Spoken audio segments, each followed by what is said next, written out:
खबरों के शोर में सच की तलाश ही असली जर्नलिज्म है। इस जर्नलिज्म फेस्ट में आपका स्वागत है, जहां हम बात करेंगे उन आवाज़ों की जो बदलाव लाती हैं और उन कहानियों की जो इतिहास रचती हैं।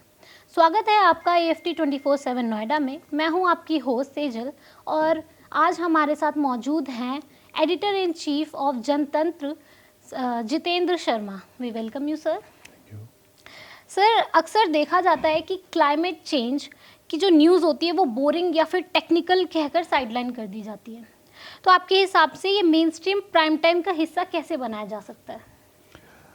जर्नलिज्म या फिर जो हम स्टोरी बताते हैं वो क्या होता है? Story telling. आप अपने व्यूअर्स को स्टोरीज बताते हैं ताकि उसमें इंटरेस्ट क्रिएट हो। जैसे हम बात करते हैं क्राइम की स्टोरीज़ की, पॉलिटिकल स्टोरीज़ की, उसमें सबका इंटरेस्ट होता है क्योंकि वो बोरिंग नहीं होती, एक्साइटिंग होती है कि क्राइम में क्या हो रहा है, किसी का मर्डर हो गया, किसी को गोली मार दी, या जैसे आजकल हम देख रहे हैं कि जो गैंगस्टर्स हैं उनकी खबरें आ रही हैं, फैसिनेटिंग होती हैं। सिमिलरली पॉलिटिकल जो होती हैं वो कनेक्शंस होती हैं। जो एनवायरमेंटल स्टोरीज होती है ना, वो होती हैं हम और आप लोगों से जुड़ी हुई। आपको उसको इंटरेस्टिंग बनाने के लिए आपको लिखना आना चाहिए, आपको सब्जेक्ट की समझ होनी चाहिए। दिक्कत क्या होती है कि हम बात तो कर लेते हैं कि बोरिंग हो रही है, लेकिन कोई ये नहीं समझ पाता कि उसको मैं कैसे अपने व्यूअर्स तक प्रेजेंट करूं। मुझे याद है कि ये 20 साल पुरानी बात बता रहा हूँ, तो कुछ चैनल्स के अंदर बड़ी अच्छी रिपोर्टिंग हुआ करती थी, एनवायरमेंट को लेकर की रिपोर्टिंग होती थी। प्रिंट में आप, न्यूज़पेपर में आप स्टोरीज को लिख देते हैं, आपको किसी विजुअल्स की, फ़ोटो की ज़रूरत नहीं होती। लेकिन जब आप टीवी में आते हैं तो आपको विजुअल्स चाहिए। अब अगर आप एनवायरनमेंट की बात करेंगे तो आप उसमें क्या विजुअल्स दिखाएंगे? आपको सोचना पड़ेगा।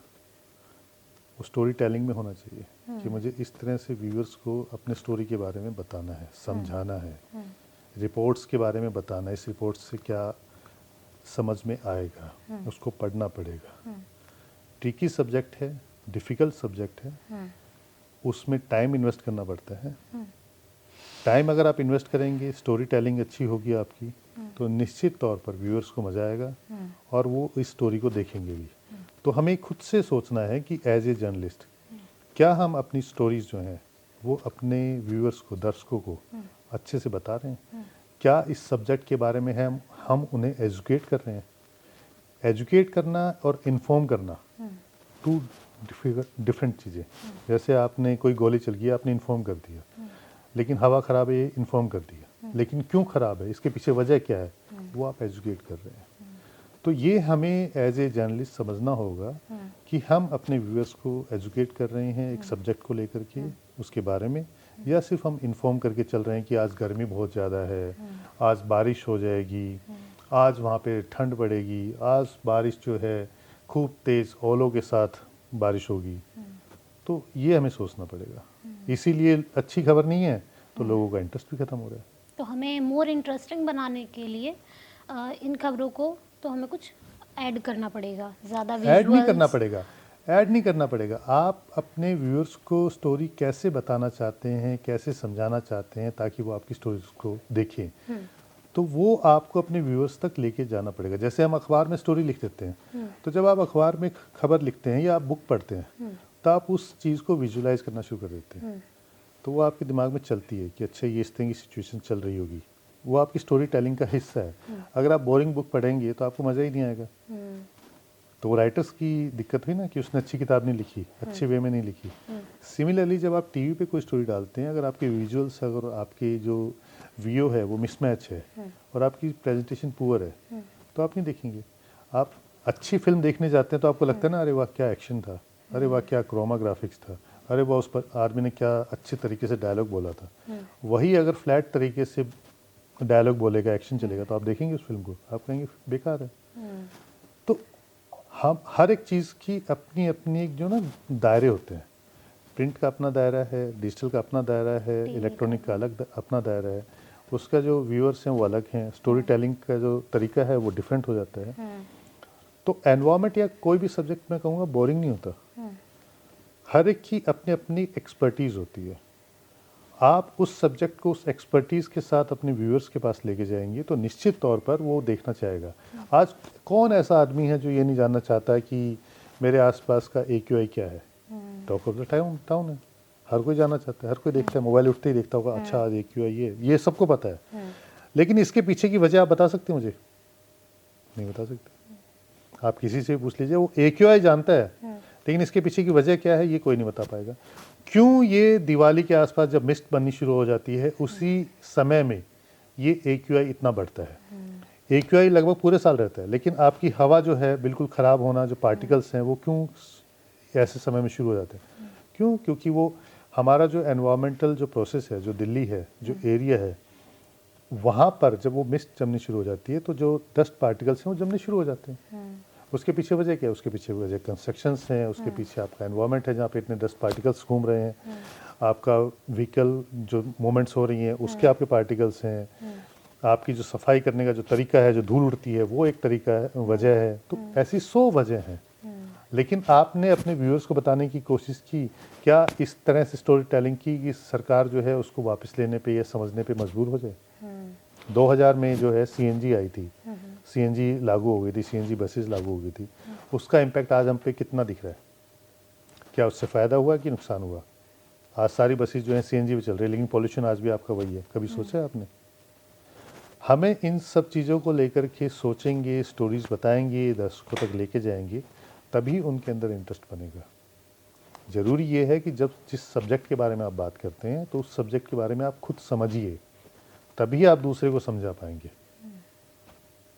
सर डिस्कस हुआ था फेस्ट में कि एनवायरमेंटल जो क्लाइमेट इशू होता है उसे एनवायरमेंटल इशू नहीं बल्कि अब इकोनॉमिक इशू भी कहा जा रहा है। इस पर आपका क्या कहना है कि क्यों देखिए, ऐसा हो रहा है? बड़ी अजीब सी बात है, इकोनॉमिक तो है ही है, क्योंकि अगर आप कंस्ट्रक्शन चल रही हैं, आपकी जो व्हीकल्स की जो बात चल रही है कि आपको ख़रीदना चाहिए, ये सब इकोनॉमी से जुड़ी हुई हैं। तो ये एक ऐसी सिचुएशन होती है कि जिसमें आप सिर्फ ये कह करके पल्ला नहीं झाड़ सकते कि हमें इकोनॉमी की तरफ भी ध्यान देना है, तो हम पॉल्यूशंस को या फिर एनवायरनमेंट को नज़रअंदाज कर देंगे। अगर आप एनवायरनमेंट को नज़रअंदाज कर देंगे तो आप धरती पे रह ही नहीं पाएंगे। जब आप जल्दी ख़त्म हो जाएंगे, जो आपकी मैं कहता हूँ कि जो मैं अभी सेमिनार में भी बोल के आया था कि भारत में जो एक आम आदमी की आयु है, जो अगर भारत में ठीक ठाक एनवायरनमेंट में रहता है तो 65 के आसपास है। उससे कोई अगर एक्सीड करता है तो वो गिनती में है, जो बहुत अच्छी तरीके से रह रहा है, बहुत अच्छा खाना पीना कर रहा है। तो आपकी एवरेज जो लाइफ है वो 65 के आसपास है। तो आप इकॉनमी को बढ़ाते रहिए। आप जब आदमी ज़िंदा ही नहीं रह पाएगा तो उस इकॉनमी का करेगा क्या? जापान की जो लाइफ है वो क्यों ज़्यादा है? क्योंकि वहाँ पे खाना पीना रहना सब चीज़ें एनवायरनमेंट के हिसाब से है। वहाँ पे 100 से ऊपर आपको बहुत सारे लोग दिख जाएंगे। आपको क्यों दिख जाएंगे? इसी वजह से ना, क्योंकि एनवायरनमेंट के हिसाब से हम अपने आप को ढाल के चल रहे हैं। आपके नॉर्थ ईस्ट की तरफ चले जाएंगे तो वहाँ पे भी आपको लाइफ अच्छी मिल जाएंगी आपको, क्योंकि वहाँ पे एनवायरनमेंट साफ़ है, वहाँ पे व्हीकल की मूवमेंट्स कम है, कंस्ट्रक्शंस कम है, एयर पोल्यूशंस कम है, आपके पास खाने पीने की जो चीज़ें हैं वो स्वच्छ हैं आपके पास। तो पहाड़ों की बजाय जो ज़मीन पे जहाँ पे हम रह रहे हैं वहाँ पे लाइफ कम क्यों हो जाती है? क्योंकि हार्श वेदर भी है, आपके पास पॉल्यूशन भी है, इकोनॉमिक ग्रोथ करने के लिए आपको बहुत सारे कॉम्प्रोमाइज़ करने पड़ रहे हैं। तो ठीक है, आपको ग्रोथ चाहिए कंट्री की, लेकिन आपके साथ साथ उसको इस्तेमाल करने के लिए लोग भी तो चाहिए। ऐसा तो नहीं है ना कि आप हमसे कॉम्प्रोमाइज़ करके आप इकोनॉमिक ग्रोथ कर लेंगे। तो ये चीज़ों को सोचना होगा। हमें सस्टेनेबल डेवलपमेंट पर ज़्यादा फोकस करना होगा। हम उसके ऊपर करते हैं, लेकिन किस तरीके से कर रहे हैं? आई वॉश है या एक्चुअल में कर रहे हैं? क्या आपने दिखाने के लिए आपने कुछ चीज़ें आपने डेवलप कर दी हैं, लेकिन पीछे आपकी नहीं चल रही? तो हमें उस चीज़ पे ही ध्यान देना होगा। सर अक्सर न्यूज़ रूम में पॉलिटिक्स और क्राइम को ग्लैमरस माना जाता है। क्या हमें अब न्यूज़ रूम में एक डेडिकेटेड क्लाइमेट डेस्क की ज़रूरत है जो सिर्फ मौसम नहीं बल्कि क्लाइमेट पॉलिसी और सस्टेनेबिलिटी पर फोकस करे? अगेन मेरा इस पे जवाब वही है कि हर कोई पॉलिटिकल और क्राइम की तरफ ही जाना चाहता है। कोई रिपोर्टर करना ही नहीं चाहता है एनवायरमेंटल जर्नलिस्ट, क्योंकि उसका इंटरेस्ट ही नहीं है। डिफ़िकल्ट है, पढ़ना पड़ता है, समझाना पड़ता है, समझाने के लिए समझना पड़ता है। तो इसीलिए अगर कोई चैनल या डेस्क नहीं भी कर रहा है, अगर उसका इंटरेस्ट होगा, वो कहेगा कि मैं अच्छी स्टोरी लेकर के आऊँगा, कोई एडिटर मना नहीं कर सकता।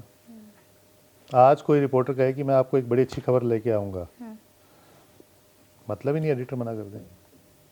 लेकिन जब उसको लगेगा कि मैं इसको समझा ही नहीं सकता, उसको उसका खुद के अंदर कॉन्फिडेंस नहीं है, तो उस सब्जेक्ट को कोई कैसे देखेगा? और मैं खुद से, हम जर्नलिस्ट को खुद से ये करना पड़ेगा तभी बिल्कुल, कुछ होगा। सर एक छोटे से rapid fire, one thing every journalism student must have. Courage. Okay, breaking news और exclusive interview. Both works. One. बहुत वर्क्स, क्योंकि ब्रेकिंग न्यूज़ है, एक्सक्लूसिव इंटरव्यू वो भी ब्रेकिंग है। If not journalist, Jitendra Sharma would be. An army officer. Great. Field reporting और AC studio. Always field reporting. One word for your Jantantra TV vision. जनता की आवाज़। हम जनता की आवाज़ को लेकर के चल रहे हैं, दिस इज़ आवर टैगलाइन, और हम इसी को लेकर के अपने चैनल को आगे लेकर के चल रहे हैं।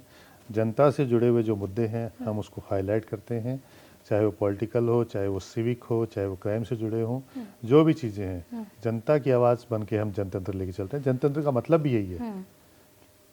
तो हम जनता के लिए आवाज़। Okay, thank you so much Thank sir. you. For more such videos keep watching AFT 24/7 Noida.